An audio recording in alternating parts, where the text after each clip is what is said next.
We begin with a Fox News alert. Democrats now are grilling Attorney General Jeff Sessions on a host of issues today, from Russia to immigration, from civil rights to James Comey, the former FBI director, and even on Sessions' private conversations with the president. Let's go outnumbered over time. I'm Harris Faulkner. That hearing, by the way, is in a break for the next 30 minutes. You'd have to go as far back as January for the last time Jeff Sessions appeared before the Judiciary Committee.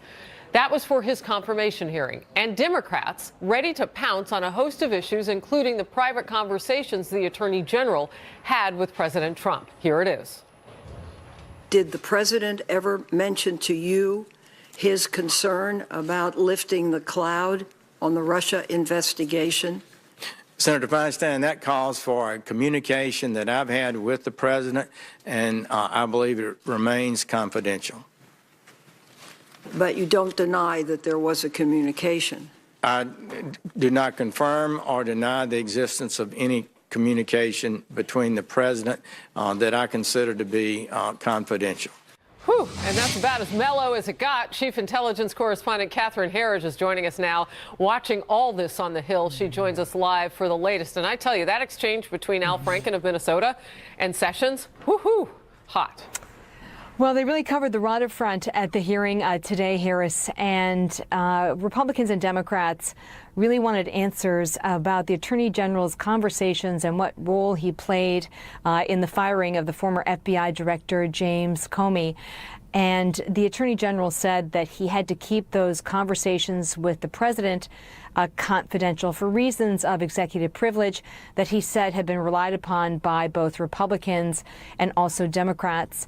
One of the most heated moments really came in an exchange with Senator Leahy, who accused the Attorney General of misleading the committee about his contacts with the Russians. The Attorney General countered that he felt casual conversations or casual contacts, such as meeting the Russian ambassador at having a conversation with the Russian ambassador at a campaign event, did not amount to the allegation of coordination or collusion. I met with the Russian ambassador after I gave a speech at the Republican convention. He was right in front of the speakerphone, and we had we had an encounter there, and that he asked for an appointment in my office later. I met with 26 ambassadors in the last year. One of the allegations at the hearing today is that in his testimony, the Attorney General in the confirmation hearing in January was kind of moved the goalposts, if you will. He said, I had no contact with the Russians, and then later qualified it to say I had some discussions, but we didn't talk about the campaign, to I didn't have discussions about interference. The Attorney General pushed back very hard against those accusations, saying that when Senator Franken asked him about the issue, he was relying on a CNN report that had just crossed that morning, and bluntly, Sessions really had no knowledge of the report. So let's listen to another exchange. Since you have qualified your denial to say that you did not, quote, discuss issues of the campaign with Russians, what, in your view, constitutes issues of the campaign? Let me just say this without hesitation, that I conducted no improper discussions with Russians at any time regarding a campaign or any other item facing this country. Aside from the hearing before the Senate Judiciary Committee, there was another key development over at the House Intelligence Committee. Two members of this opposition research firm, Fusion GPS, this is the firm that commissioned the anti-Trump unverified dossier that really kickstarted the FBI Russia probe last year. They went before the committee in a closed classified session, and they took the fifth to every question they were asked about the dossier. The committee has tried to understand who bankrolled the dossier, who were the underlying sources for the information, the allegations against then candidate Trump, and what was the relationship with the FBI? Was the FBI aware that Fusion GPS was also doing other opposition research, specifically for Russian-aligned groups that were trying to repeal these sanctions called the Magnitsky Act? So key developments on Fusion GPS and the Trump dossier, as well as the Attorney General here on the Senate side, Harris. Yeah, you know, Catherine, a lot of times we say these things are a repeat of what we've seen before, but there was some news made today, both from what you're just talking about separately with Fusion GPS and then this hearing that we've been watching play out live with Jeff Sessions in the center seat all morning long. Appreciate your reporting. Thank you very much. You're welcome. For more now, let's bring in my first guest today, someone who has testified numerous times before the Judiciary Committee during his time as the #2 person at the Justice Department under President George H.W. Bush. Let's welcome former Deputy Attorney General George Terwilliger, and thank you very much for being with us. First of all, as I was just mentioning, sometimes with these things you don't expect them to make news, but we are seeing some at least fiery moments and some news points. I want to ask you what stood out from the testimony so far today. Well, the thing that stood out to me, Harris, is what a good opportunity for Americans to see both how the oversight process works and what their Attorney General is really like. I think anyone who's known Attorney General Sessions for a long time here in Washington knows him to be among the most genuine people, both when he was in the Senate and now. And I think that's coming through. Yes, there's part political theater to this. There's hard questions. There's legitimate disagreements about policy issues. But I thought the tone, although hot, as you put it, at times, was very genuine.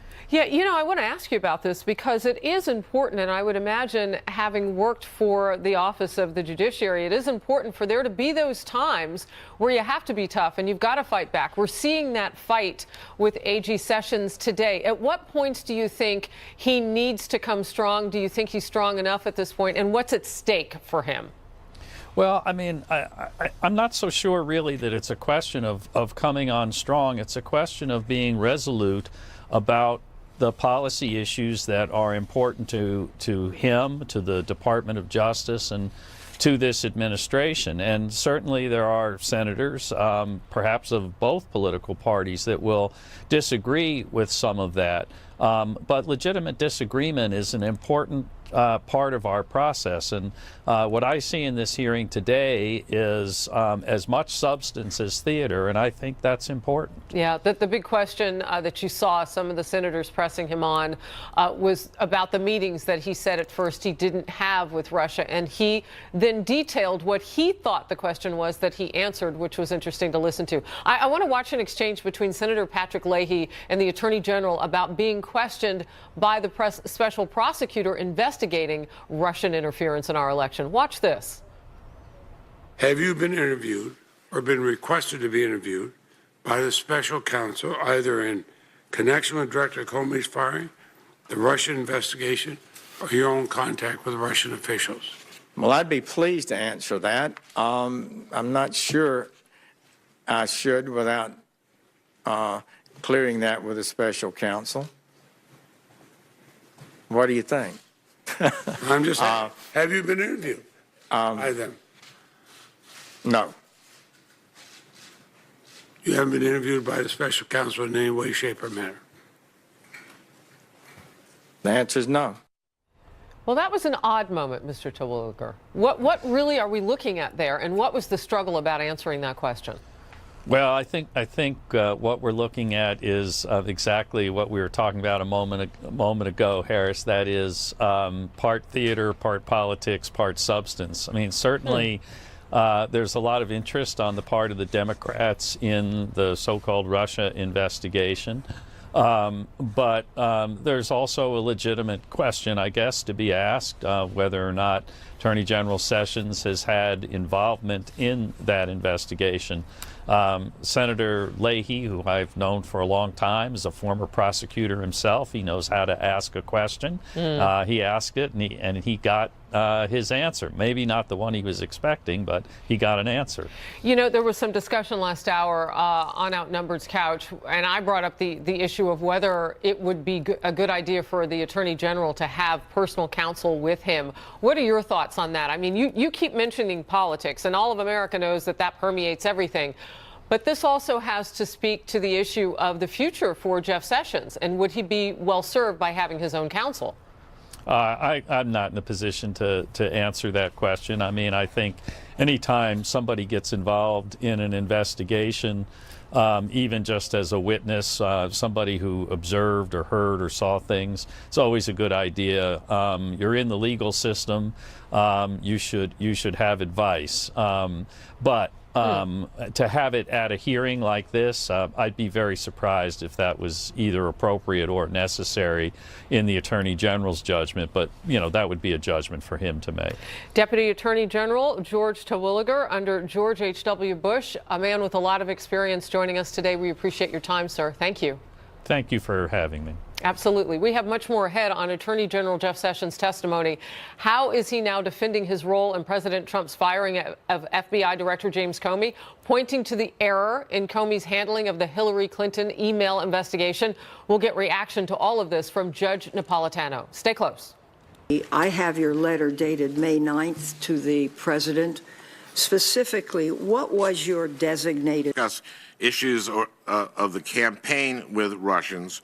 What, in your view, constitutes issues of the campaign? Let me just say this without hesitation, that I conducted no improper discussions with Russians at any time regarding a campaign or any other item facing this country. And then it got pretty chippy, as we say in hockey from there. Fox News senior judicial analyst Judge Andrew Napolitano. We have some other sections of that we could show that it was a back and forth that you and I watched live last hour on Outnumbered. Yes. And you said, look, this is not the man I know.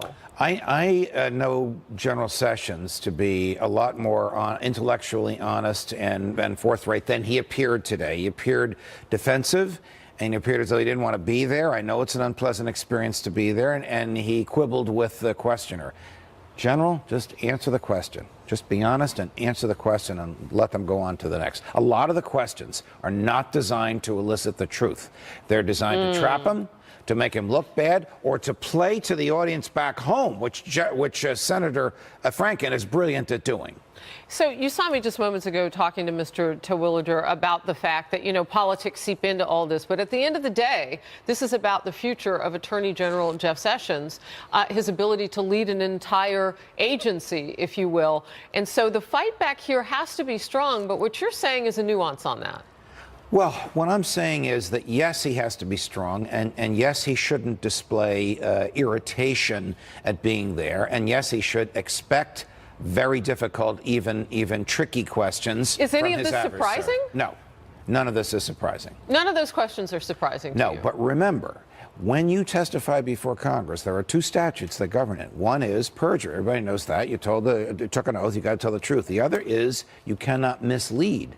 Question: can you mislead Congress with a truthful answer? Answer: yes. So if the truthful answer could give the wrong impression, you have a duty to explain your own answer. They need to give him the time to do that, and certainly he's aware of it. Well, look, they went back and forth for quite some time about the time in order for Mr. Sessions effectively and fairly to be able to answer. I mean, sometimes there were like 9 parts to some of the questions that were coming out. Well, again, this is not a courtroom in front of a jury where you're trying to get data, intelligence from the witness. Each of these senators has a different motive. The Republicans just might want to throw him some softballs. The Democrats might want to do some of Bob Mueller's work for him. Well, Ben Sasse wanted him to come and talk with his group in his state of Nebraska. Correct. The Republicans want to defend President Trump. The Democrats want to make Trump's life more difficult. So you just have to put up with this as the Attorney General. It's just part of your job. So at the bottom line, the American public's watching this, and they're seeing some things that they've seen before. They're seeing Attorney General Sessions better defend his comments previously on whom he met with and so on and so forth. And all of that is good information because you get to learn maybe a few new things there. But the bottom line of this is about protecting America. We just want to get to the point where we agree or don't agree that the Russians would like to bust up our democracy. They don't care who's in the White House. I don't know of anybody that really could challenge what you just said. Republicans, Democrats, liberals, conservatives, progressive, libertarians, everybody knows that the Russians were way too close on this campaign. This last campaign. The question is, Simply, did any Americans help them? That's what Bob Mueller is trying to find out. And B, how do we prevent it from happening again? Correct. And you heard Attorney Correct. General Sessions say, I don't know that what we're doing right now is helping that situation along. Right. Right now, all you're doing, guys, is making my morning and my lunchtime miserable. We're not really moving the ball in any direction. All right. In a few minutes, this hearing is going to continue in front of the Senate Judiciary Committee. And Sessions is going to sit in that hot seat again, and he's going to go for however long he does. And you said what about this afternoon? Well, I don't know where it's going to go, but they're probably going to grill him some more about Jim Comey, and he's just got to think before he answer completely, and make sure they understand his answers. All right. Judge, thank you. You're welcome. Appreciate it. Do This this was anytime. a hot topic today, and I'm glad you could come back. President Trump has wrapped up a meeting with the Senate Finance Committee. They were talking tax reform and health care, and we're going to hear from one of the members on that committee. Senator Tim Scott of South Carolina will join me next. I'll ask him what the president said today on taxes and health care. Stay close. Congress must find a solution to the Obamacare mess instead of providing bailouts to insurance companies. Our tax plan will ensure that companies stay in America. Big issue now on the heels of the NFL saying that it would not force players to stand during the national anthem. What will that look like going forth? And they've had an owners meeting today. What are those owners saying to the NFL commissioner? What is that conversation like with players feeling one way and the president weighing in on this issue, too? We'll watch it. We'll bring it to you live as soon as it happens from NFL headquarters here in New York City. Well, another Fox News alert for you. President Trump just wrapped up a meeting with senators on the Finance Committee, including my next guest, Senator Tim Scott of South Carolina. They were talking tax reform ahead of a critical vote this week on the budget, a resolution that is necessary to then get tax reform done. This is a once-in-a-lifetime opportunity, in my opinion. This is something that will be really unique. The timing is right. We're going to restore America's competitive edge, rebuild America's middle class, very much aimed at the middle class, and renew the promise of the American dream. Trump also tweeted this: the Democrats will only vote for tax increases. Hopefully all Senate Republicans will vote for the largest tax cuts in U.S. history. That from the President of the United States this morning. Now let's bring in South Carolina Senator Tim Scott, a member of the Finance Committee and the Help Committee. Sir, great to have you on the program. Thank you, Harris. Just met with the president, and we've heard the president talk this week on tax cuts and reform to the American people. Anything new coming out of the meeting that you just left? I think the key for the meeting that we just left was, number one, the president was very clear that he wanted to produce a middle-class miracle for hardworking Americans, and he would love to do it in a bipartisan fashion, but we are ready to go it alone. The focus of this tax reform package is centered on how do we make sure that everyday Americans get to keep more of their money in their paychecks, and that means reducing their taxes. So the focus was very clear. We're hopeful that there will be a bipartisan opportunity, but we are prepared to make sure that we deliver to the American people the ability to keep more of their paychecks, every single paycheck. Yeah, I can almost hear the cheering from the middle class and really everybody in every income level, because when you look at middle class and small businesses, those are the people who are working at those small businesses that keep creating jobs. You say a middle class miracle. Can I ask you, why does it take a miracle to help the groups of people that both sides on the political party landscape say that they want to help? Well, it certainly should not, but the reality of it is, if you look at the last time we had an opportunity to do tax reform and got it done, it was 1986. So when you're more than 30 years later, it would be a miracle for us to get that accomplished if we're going to do it in a bipartisan fashion. What would not take a miracle is for 50 of us as Republicans to vote for a bill and get it across to the president's desk so that he can sign into law these cuts that will help inspire and encourage growth and innovation in our economy in ways that we have not seen in a generation. What would take a miracle is for us to do that in a bipartisan fashion, which should be a part of our goal. Yeah, President Trump this morning talked with our morning host, Brian Kilmeade, about getting Democrats on board. Let's watch that, and then I want to get your reaction. Sure. The problem is we have no Democrats. We have absolutely no Democrat votes. Have you tried? Yeah, we've tried. They're in a block. They have 48 votes, and all they want to do is obstruct. Now, I think we'll have Democrats if we get through the budget. You know, we have to get through the budget first. If we get through the budget, we have the taxes. I think we're going to have some Democrats, especially in states where I did very well. You grow the economy from the middle class out. If the middle class does well, then businesses do well, and we make things in this country, and working families get tax breaks. And that's what the president said in his campaign. That's what he said at Forbes last week. That was part of what he said last night in his Heritage speech that I watched. And I want to find a way to do it right with 60 votes bipartisanly. I got to think he was pretty popular, Mr. Sherrod Brown out of Ohio, at the meeting today. I understand he may have joined you guys. He was there, and he was very clear on what he thought was necessary for us to move the ball forward. The reality of it is that the Democrats will be obstructionists if, in fact, they are not willing to allow us to move forward in a bipartisan fashion. The onus is on them to come to the table. We have opened the door. The door is wide open. We want to make sure that the focus is not on folks on the left or folks on the right, folks up or down. This is our opportunity to focus straight and center on the American people who are working every single day, and for the vast majority, they have not seen the economic recovery come to their home in the form of a pay increase. So this is a chance for us to reduce their taxes, increase their take-home pay by focusing specifically on those things that will help that happen. Yeah, I want to move on to healthcare now, and I want to point this out because people may not know it, Senator, but you and the president have met many times, and you have talked about bridging different types of divides. So I know that you have talked also about, absolutely. After Charlottesville, I understand. You've talked bipartisan on many issues. As we reach healthcare, we saw Senators Lamar Alexander and Patty Murray, a Democrat, a centrist she's been called, reach a deal on a bill, if you will. Some Republicans say they don't like it. Democrats say they don't like it. How do you bridge the divide and get the president's vision of having some sort of replacement repeal for Obamacare, potentially by spring 18? I think the fast track to get there, the president and both Republicans and Democrats all want to find a way to stabilize the individual market. This is where a lot of the pain and suffering for the everyday American who is either self-employed or an individual not covered by a group policy. There are about 20 million folks in that market. That market is challenged because there's no group affiliation or association. So the president's executive order that provided opportunities for folks to be a part of an association plan, even as individual employers or self-employed individuals, actually moves the ball down the field significantly. The opportunity for us to stabilize the market and not have an insurance bailout is a second tier, and that's the legislation that's being worked on by Lamar Alexander and Senator Murray. I'm hopeful that they will move the ball forward enough, i.e. allow for more flexibility for states.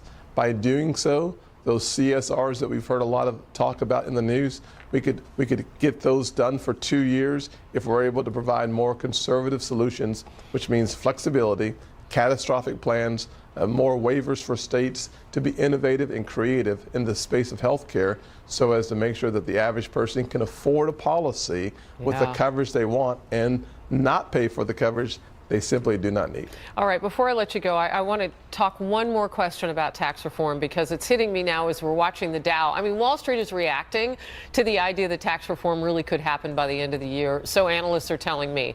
And if that's the case, north of 23,000 on the Dow. I mean, look at this number. It's unbelievable, right? But here's the thing. Is it postured by, okay, we're going to get some policy, and if and when that policy doesn't happen, what will it look like? That is the concern. So how do you get there on tax reform? I'm looking at the list of the Finance Committee. You've got people like Senator Claire McCaskill. You had some Democrats outside of Sherrod Brown who were at this meeting today. What are you hearing from them that you think, okay, we can come together? Well, a couple of things. Number one, the focus on the middle class is left and right.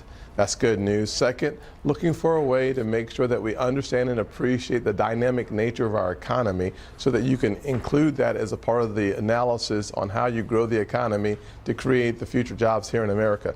If we can stay on that page where we can have both Republicans and Democrats having that conversation, we have reasons to be optimistic. But let's not forget the fact that the goal is not for us to have a Republican solution or even a bipartisan solution. We need American solutions for people who have not seen a raise in a decade. Wow. That's our goal, and we need to remain focused on that. No, it is so true. I bet it makes you sometimes want to walk across the hall and bang on a door. It's frustrating at times, without any question. All right. Tim Scott, Senator from South Carolina, thank you, sir. Hope you'll come back. Thank you, Harris. All right. No apologies when it comes to Merry Christmas, or saying God Or on matters of heritage, President Trump not shying away from the issues dear to his base in a fiery speech, but does he risk putting off mainstream voters? Our power panel will weigh in. Stay close. We believe we should preserve our history, not tear it down. Now they're even trying to destroy statues of Christopher. Commissioner of the NFL, Roger Goodell, plans to do about players who are protesting in the NFL by kneeling during the national anthem. At first, he said they could kneel and didn't have to stand. And then it came out that the policy would be that they would have to stand, or rather would not have to stand during the national anthem. So we have gone back and forth from standing, kneeling, and now the commissioner is getting ready to tell us what's just happened after a meeting with 11 team owners, 13 of those NFL players who have protested during the national anthem, NFL's Players Association, and officials from around the NFL. So it will be interesting to see where he lands on this and the context and the tone and the tenor of those meetings that he's been having, culminating with this NFL headquarters meeting here in New York on Park Avenue with those people I just listed. As he steps up to the microphone there, we will take you to him live, Roger Goodell at the NFL headquarters. But we move on now.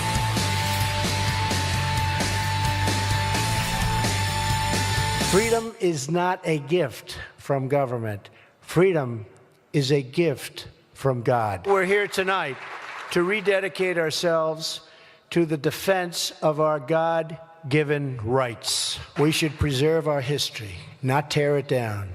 Now they're even trying to destroy statues of Christopher Columbus. What's next? Let's give our country the best Christmas present of all: massive tax relief. That's President Trump serving up some political red meat, you might say, for the conservative audience at the Heritage Foundation. He went on